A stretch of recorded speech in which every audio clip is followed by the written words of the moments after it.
지난주 말씀을 거의 몰아치듯이 막 이렇게 전하고 마무리를 했던 기억이 있습니다. 그래서 잠시 지난주 말씀을 잠깐 요약을 한번 하고 오늘 말씀을 보도록 하겠습니다. 지난주에 17장 1절부터 10절까지 나오는 네 가지 말씀을 통해서 교회라고 하는 것은 용서와 포용의 공동체가 되어야 된다고 말씀을 드렸습니다. 작은 자 중에 하나를 실족해 하면 연자 맷돌을 목에 메고 바다에 던지는 것이 더 낫다라고 말씀하셨습니다. 여기서 작은 자란 15장 1, 2절에 나오는 세리와 죄인들입니다. 그들이 실족하는 이유는 다른 것이 아니라 바리새인들이 그들을 죄인 취급하고 공동체에 받아들여주지 않았기 때문에 생기는 그러한 실족이었습니다. 예수님께서 제자들에게 누구든지 하루에 7번이라도 죄를 짓고 7번 돌아와 죄를 회개하거든 용서하라고 말씀하셨습니다. 회개하거든 용서하고 공동체에 받아주라고 말씀을 하신 것입니다. 그런데 문제는 뭐냐면 그게 어렵다는 거예요. 얼마나 어려운지 이 사도들이 예수님께 믿음을 달라고 요구합니다. 그때 예수님께서 겨자씨 한 알만한 믿음만 있으면 된다라고 말씀합니다. 겨자씨 한 알의 믿음이라고 하는 것은 다른 것이 아니라 작은 믿음이다라고 볼 수도 있지만 제가 지난주에 살아있는 믿음이다라고 말씀을 드렸습니다. 살아있는 믿음이 있다면 너희가 용서하고 용납할 수 있다고, 그리고 포용할 수 있다고 말씀을 드렸습니다. 그렇다면 살아있는 믿음이 무엇입니까? 야고보서에 보니까 어떤 믿음이죠? 행함이 있는 믿음이다 라고 말씀합니다. 우리가 머리로만 아는 믿음이 아니라 그렇구나 깨닫고 알았다면 그것을 우리가 삶에서 실천하려고 노력하는 그러한 믿음, 그것이 바로 행함이 있는 믿음, 곧 살아있는 믿음이라고 말씀을 하셨습니다. 또한 살아있는 믿음이라고 하는 것은 우리에게 주어진 은혜가 어떤 것인지를 깊이 아는 믿음이라고 말씀을 드렸습니다. 우리에게 주어진 은혜가 얼마나 크고 놀라운지를 안다면 우리는 우리 이웃들을 용납하고 내가 받은 그 용서와 포용을 내 이웃들에게 나눠줄 수 있노라라고 말씀을 드렸습니다. 마지막 종의 자세를 통해서 용서란 것이 해도 되고 안 해도 되는 것이 아니라 하나님의 종이라면, 하나님의 예수 그리스도의 제자라면, 하나님 나라의 백성이라면 당연히 마땅히 해야 할 것임을 말씀을 하셨습니다. 일주일간 어떻게 사셨습니까? 용서하며 포용하며 살려고 노력하셨습니까? 네, 아마 그렇게 노력했으리라고 믿습니다. 근데 노력하신 분들은 아까도 말씀을 드렸지만 아실 거예요. 어때요? 그게 쉽지 않아요. 어려워요. 왜냐하면 우리는 모두 죄성을 가진 인간들이기 때문입니다. 그래서 남을 용서한다는 것이 우리의 본성이 아니에요. 정죄하고 판단하는 것이 우리의 본성인데, 죄성인데 우리가 그들을 용서하고 끌어안는다라고 하는 것, 이것은 끊임없이 우리가 노력해야만 하는 것인 것입니다. 자, 그러기에 용서와 포용보다 정죄하고 배제시키는 것이 편한 우리들입니다. 또한 용서를 선포하고 포용하려고 할 때 우리가 그렇게 살지 못하도록 방해하는 세력이 있습니다. 사단이 우리가 그렇게 하지 못하도록 만들어요. 어떻게 공격합니까? 용서를 선포했는데 변하지 않는 내 모습, 또한 상대방의 모습을 보며 좌절하게 만듭니다. 어쩌면 용서한다는 것이 아무 의미가 없는 것처럼, 무의미한 것처럼 그렇게 만듭니다. 그러나 하나님은 내가 용서하겠다고 마음먹은 그 순간부터 하나님은 일하기 시작하십니다. 용서라는 것은, 여러분, 용서는요 하나님의 이름으로 선포하는 것입니다. 근데 선포를 하지 않습니까? 그래도 선포하고 나도 뭐가 남아있냐면 우리 가운데 감정은 남아있어요. 그 감정이 해결되기까지는 많은 시간이 걸립니다. 그럼에도 불구하고 하나님께서 우리에게 요구하신 건 뭐냐면 끊임없이 용서를 선포하라는 거예요. 내가 용서합니다. 내가 용서하겠습니다. 끊임없이 용서를 선포하라고 이야기합니다. 그러면 그때 하나님께서 그 회복하는 그 긴 시간 동안 하나님께서 함께 하시고 하나님께서 일하시겠다라고 지금 말씀하고 계시는 것입니다.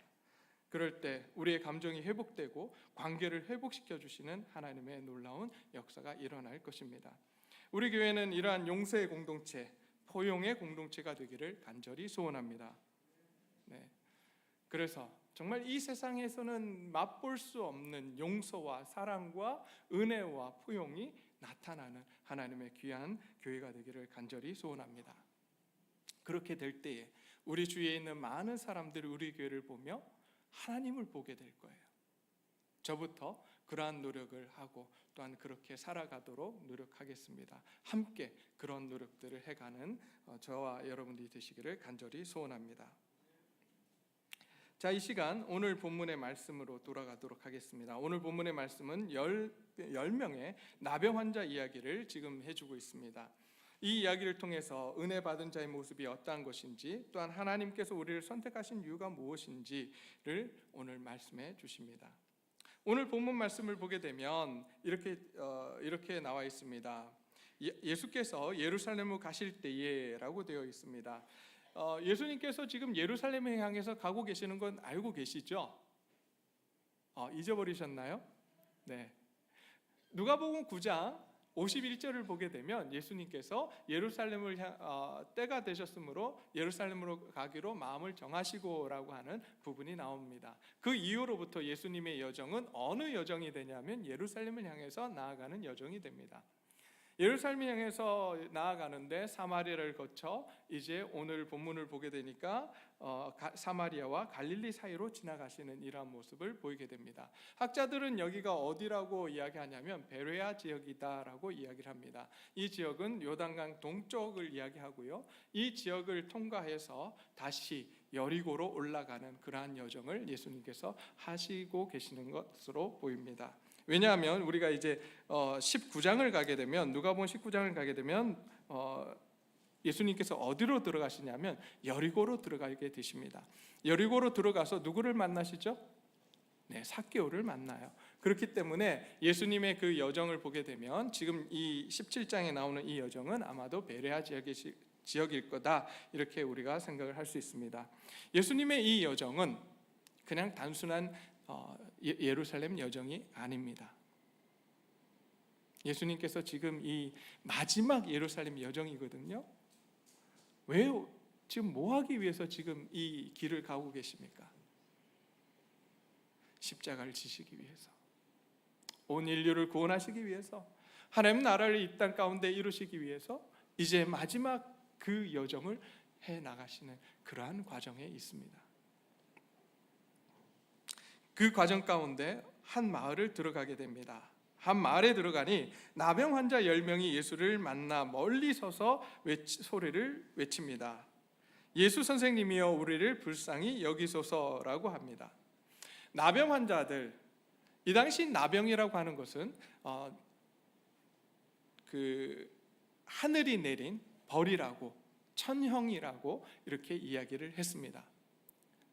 그 나병에 걸리면 다시 회복할 수 없는, 그래서 가족과 함께 살아갈 수도 없는, 따로 떨어져서 살아야만 하는 그러한 상황이 펼쳐집니다. 또한 한 마을에서 나병이 걸렸다라고 하면 그 사람을 그 공동체에서 내어쫓고 동네 안에서 살 수 없고 밖에서 살아야 되는 그러한 상황이었습니다. 그러기에 예수님께서 마을에 들어가셨지만 나병 환자들은 그 마을에 들어갈 수가 없었습니다. 멀리 서서 예수님을 향해서 지금 외치고 있는 것입니다. 예수 선생님이여 우리를 불쌍히 여겨 주십시오라고 지금 외치고 있습니다. 오늘 본문은 이런 이야기를 하지 않습니다. 나병 환자들이 예수님을 찾아갔는지, 예수님이 나병 환자를 찾아갔는지, 이 내용에 대해서는 이야기하고 있지는 않지만 아마도 말씀을 쭉 누가복음 처음부터 끝까지 쭉 이렇게 보게 되면 아마도 나병 환자들이 예수님을 찾아간 것 같아요. 왜냐하면 이 나병 환자들이 예수님에 대한 소문을 들었습니다. 예수님이 어떤 분이라고 소문을 들었냐면 나병 환자도 고친다라고 하는 소식을 듣게 되었어요. 이 말씀은 어디 나오냐면 마태복음 앞쪽에 있는데요. 마태복음 5장 12절부터 16절까지를 보게 되면 예수님께서 나병 환자를 고치는 장면이 나옵니다. 그러기에 이 나병 환자들은 아마도 자기 동네에 예수님이 오시기만을 간절히 기다렸을 겁니다. 그리고 어느 날 예수님께서 그 마을에 예수님이 오시고 계신다는 소식을 듣고 그 앞에 나아가서 기다렸던 것 같습니다. 그런데 그러면 우리는 병이 나을 거라고 예수님께 나아가면 병을 낫게 해주실 거라고 믿고 지금 나아갔어요. 여러분 같으면 어떤 기대를 하시겠습니까?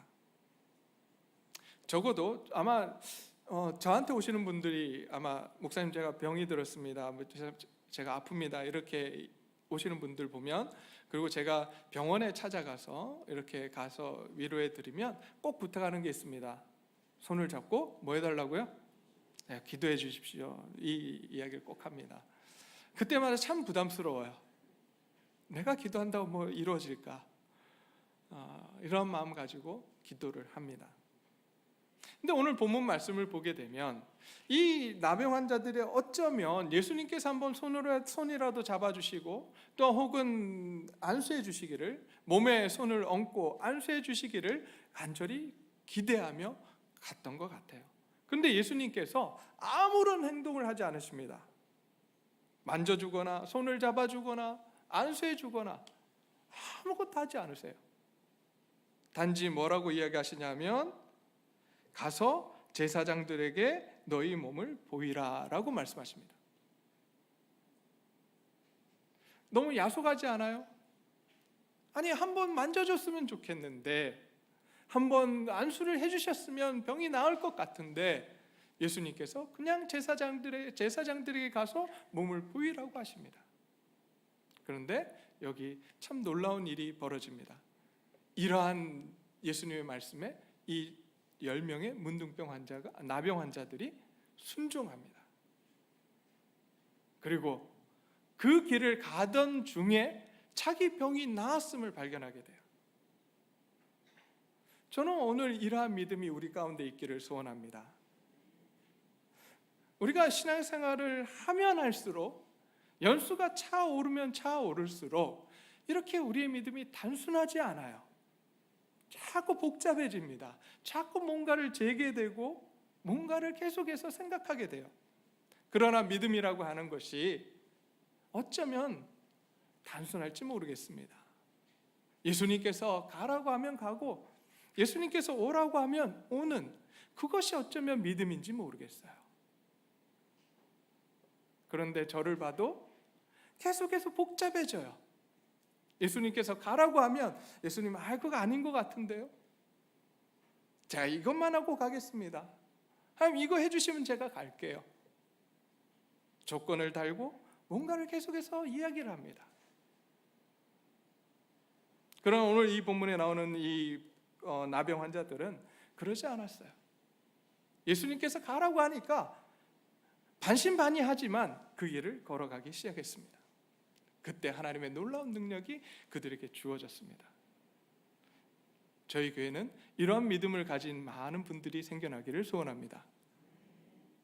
예수님이 말씀하시면 내가 그 길을 가겠습니다, 아멘이라고 고백하는 저와 여러분들이 되시기를 간절히 소원합니다. 자, 이렇게 기쁜 마음을 가지고 이제 한 사람이 찾아옵니다. 큰 소리로 하나님께 영광을 돌립니다. 그리고 예수님 발 앞에 엎드려 감사를 드립니다. 이 글을 읽고 있는, 우리가 여기까지만 읽으면 이 글을 읽고 있는 많은 사람들은 이 한 사람을 누구라고 생각했을까요? 유대인이라고 생각했을 거예요. 당연히 유대인이라고 생각했을 거예요. 왜냐하면 하나님을 그토록 열심히 섬겼던 사람들, 그래서 하나님을 향해 믿음을 가졌노라고 고백했던 사람들, 그들이 유대인이거든요. 여러분, 유대라는 뜻이 뭔지 아십니까? 하나님을 찬양하다는 거예요. 그래서 하나님을 예배하고 하나님을 찬양하는 민족이 누구냐면 유대 민족이에요. 그러기에 이 예수님께 돌아와 하나님을 찬양했던 한 사람은 아마도 유대인이었을 거라고 생각을 했을 겁니다. 그런데 오늘 본문 말씀을 보면 뭐라고 나오냐면 이 사람이 바로 사마리아 사람이었다라고 이야기합니다. 유대인들이 그토록 싫어하고 개돼지처럼 여겼던 사마리아 사람이라고 이야기합니다. 유대인 나병 환자들은 병이 나았어도 예수님께 돌아오지 않았습니다. 하나님께 영광도 돌리지 않았습니다. 그런데 그들이 개돼지처럼 여기던 사마리아인 나병 환자는 예수님께 돌아와 발 아래 엎드려 감사하고 하나님께 영광을 돌렸습니다. 이 말씀을 읽을 때 우리는 또 한 비유가 떠올라야 돼요. 지난주에 짜장면을 걸었더니 세 분이 마주쳤다는 이야기를 들었습니다. 네. 오늘은 이거 걸면은 너무 많이 맞추실 것 같아서 걸 수는 없겠고, 우리가 여기 이 말씀을 읽으면서 한 비유가 떠올라야 되는데 그 비유가 어떤 것일까요? 선한 사마리아인의 비유입니다. 거기서도 첫 번째 사람이 그 강도를 만나서 거의 죽게 된 그 한 사람을, 첫 번째 지나가던 사람이 누구였어요? 제사장. 두 번째 지나가던 사람이 누구였죠? 레위인. 아무도 도와주지 않습니다. 그런데 누가 그를 도와주죠? 우리는 사마리아인이라고 알고 있어서 그런데 예수님께서 이 비유를 말씀하실 때 누구에게 말씀하셨냐면 바리새인에게 말씀하셨거든요. 바리새인이 물어봐서, 바리새인은 누구를 기대했냐면 제사장, 레위인, 그 다음에 누구를 기대했냐면 자기를 기대했을 거예요. 바리새인이 등장할 거라고 생각했을 거예요. 그런데 예수님께서 거기에 누구를 등장시키냐면 사마리아인을 등장시킵니다. 그리고 그가 하나님이 원하시는 자비를 베푼 자라고 이야기합니다. 오늘 본문 속에서도 예수님으로부터 병고침을 받고 돌아온 한 사람은 다른 사람이 아니라 사마리아인이었습니다. 그러면 여기서 우리가 질문이 한 가지 들죠. 이 사람은 어떻게 돌아올 수 있었을까? 아니, 유대인들은 왜 돌아오지 않았고 왜 이 한 사람, 사마리아 사람은 돌아올 수 있었을까? 이 본문 말씀을 보게 되면 이 사람은 바로 자기 자신이 어떤 사람인지를 알았습니다. 여러분, 사마리아 사람이에요. 사마리아 사람은 어떤 대접을 받았다고요? 이방인들은 어떤 대접을 받았다고요? 유대인으로부터 개돼지 취급 당했어요. 거기다가 이 사람은 어떤 병까지 걸렸죠? 나병. 우리 옛날 말로 문둥병까지 걸렸어요. 그러면 이 사람은 천국 갈 수 있을까요? 유대인들의 입장에서 이 사람은 천국을 갈 수 있을까요? 없을까요? 하나님 나라 들어갈 수 있습니까? 없습니까? 죽어다 깨나도 못 들어가는 거예요.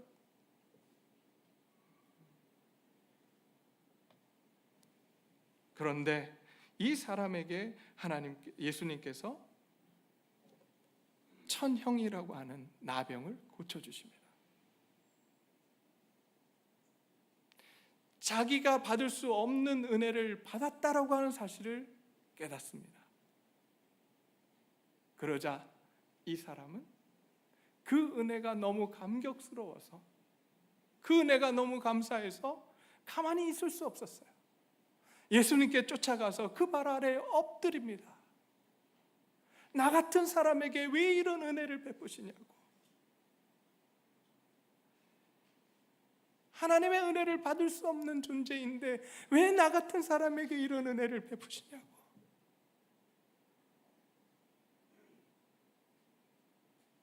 그 은혜를 감사하며 엎드리고 하나님을 높이며 찬양합니다. 오늘 저와 여러분이 이런 한 사람이 되기를 소원합니다. 나에게 주신 은혜가 얼마나 큰지 다시 한번 깨닫는 귀한 시간이 되기를 소원합니다. 여러분, 하나님이 우리를 위해서 예수 그리스도 이 땅에 보내주셨어요. 하나님이 직접 이 땅에 내려오셨어요. 그것도 부족해서 우리를 위해서 십자가에서 가진 고난과 고통을 다 당하시고 대신 돌아가셨습니다. 우리가 잘나서요? 우리가 너무 착해서요? 우리가 은혜 받을 만해서요? 아니에요. 은혜 받을 수 없는 사람임에도 불구하고 하나님 우리를 사랑하셨습니다. 그것이 하나님이 주시는, 우리에게 주시는 은혜예요. 그 은혜를 받았다면 우리가 어떻게 가만히 있을 수 있겠습니까? 하나님을 찬양해야 되고 하나님 앞에 감사할 수밖에 없어요. 우리가 그 은혜 안에 깊이 들어가는 저와 여러분들이 되시기를 소원합니다. 그런데 여러분, 너무 이상하죠? 이런 하나님의 은혜를 정말 알고 하나님을 믿고 살아간다라고 생각하는 유대인들이, 9명의 유대인들이 하나님 앞에 나오지 않습니다. 예수님 앞에 나오지 않아요. 왜 나오지 않았을까요? 오늘 성경에는 그 이야기를 하지 않지만 아마도 이 15장부터 17장까지의 내용을 쭉 연결해서 보건대 아마 이런 이야기들이 숨어 있는 것 같아요. 첫 번째, 이 나병이 낳은 유대인들은 아마도 자기 가족이 더 보고 싶었던 것 같아요. 그들은 아마도 예수님께 돌아와 감사하기보다 제사장을 만나고 집으로 돌아가기를 소원했던 것 같습니다. 그들의 우선순위가 하나님보다 자신에게 있었던 거죠. 그들은 오로지 자기 병 낫는 것에만 관심이 있었습니다. 그들의 인생의 궁극적인 목적이 하나님께 영광이 아니라 자기 자신의 삶에 있었던 거예요.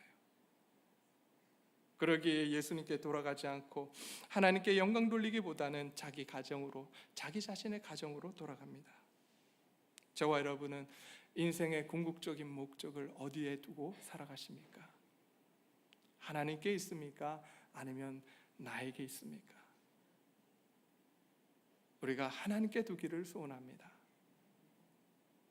두 번째로 그들이 예수님께 돌아가지 않았던 이유는 사두개파와 바리새파와 예수님과의 관계를 잘 알고 있었기 때문일 거예요.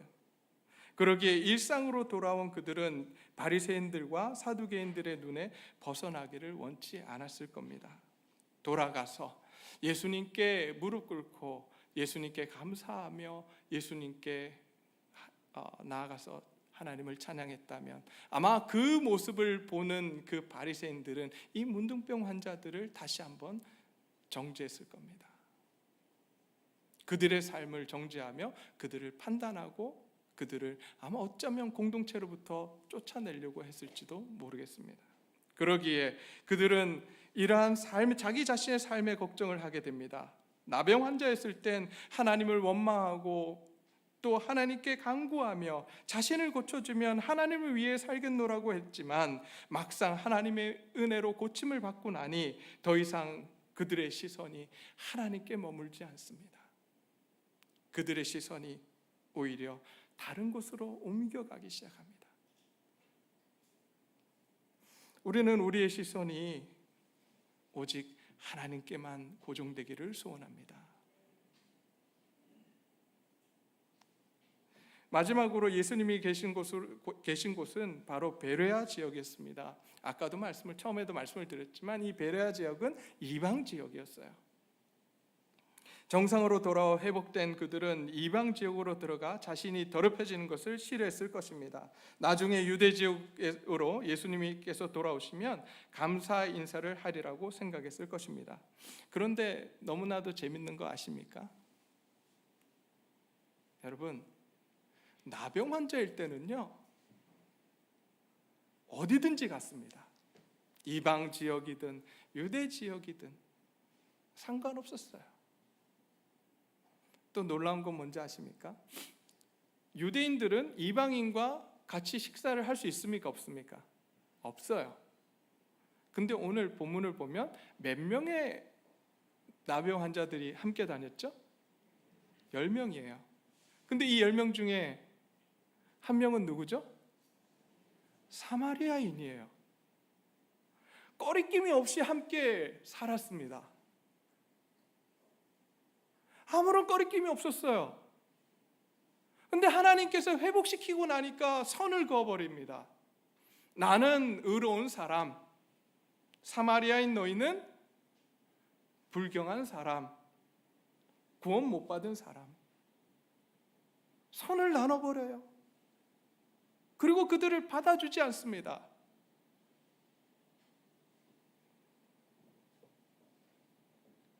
하나님, 유대인 나병 환자들은 하나님을 섬긴다고 하면서 자신을 위해 살았습니다.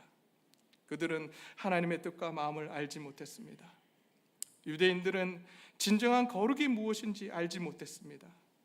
그들을 하나님께서 은혜를 베푸시고 그들을 구원하신 이유가 무엇인지, 그들에게 율법을 주시며 거룩하게 살라고 하신 이유가 무엇인지 그들은 알지 못했습니다.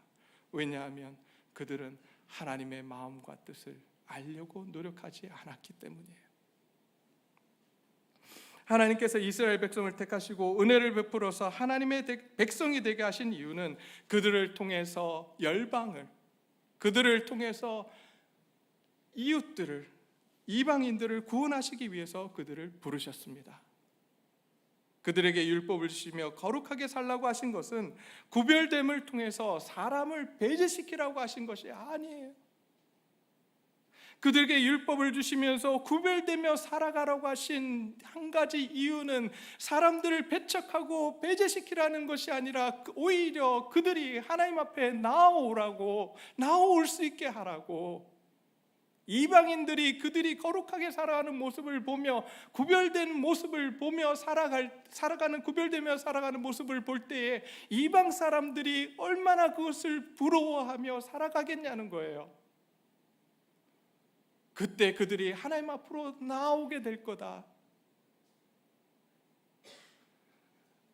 거룩은 포용을 위한 거룩이에요.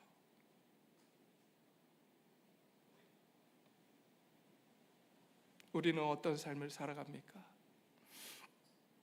세상에서 구별되지 못하고 휩쓸려 살아가고 있습니까? 아니면 구별된 삶을 산다고 하면서 세상을 배제시키며 살아가고 있지는 않습니까? 이 모든 것이 잘못된 것입니다. 하나님께서 우리를 구원하시고 세상에서 구별되어 하나님의 백성으로 하나님 나라 가치관을 가지고 살아가라고 요구하고 계시는 것은 잃어버린 영혼들이 하나님 앞에 나오도록 하기 위해서 우리에게 그렇게 요구하고 계시는 것입니다. 우리가 거룩하게 살아갈 때에, 우리가 하나님이 주신 율법을 지키며 살아갈 때에, 여러분, 그 나라는요, 하나님이 다스리신 나라는, 지난주에도 말씀을 드렸지만 어린 양이 사자와 뛰노는 곳이에요. 어린이가 독사의 굴에 손을 넣어도 독사가 물지 않는 그러한 세상이에요. 모두가 평화롭게 살아가는 그러한 세상, 하나님이 주시는 평안을 누릴 수 있는 세상, 우리가 거룩하게 살아갈 때 우리는 그러한 세상에서 살게 되는 거예요. 그 모습을 주위에 하나님을 알지 못하는 사람들이 보면서, 야, 저런 세상이 있구나, 나도 그 세상에서 살고 싶어 라고 하며 들어온다는 거예요. 하나님 앞으로 몰려온다는 거예요. 우리가 그러한 삶을 살아내고 있습니까? 어쩌면 우리는 손가락질을 받고 있진 않습니까? 야, 세상 사람들보다 더 못한 사람들이야, 어떻게 저렇게 살아갈 수 있지?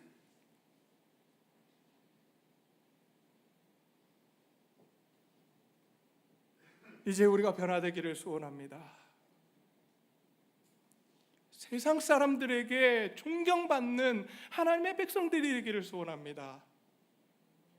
이제 더 이상 9명의 나병 환자와 같은 사람들이 아니라 오늘 예수님 앞에 달려와 무릎을 꿇고 하나님께 경배했던 그 한 사람, 그 사마리아인 나병 환자와 같이 우리 자신에게 주어진 은혜가 어떤 것인지를 알고 하나님이 원하시는 뜻과 마음을 알아서 살아가는 저와 여러분들이 되시기를 간절히 소원합니다. 우리가 이런 마음을 담아서 오늘 이 시간 하나님께 찬양하기를 원합니다. 주님 다시 오실 때까지 하나님, 내가 이러한 삶을 살겠노라고 우리 이 시간 함께 고백하도록 하겠습니다.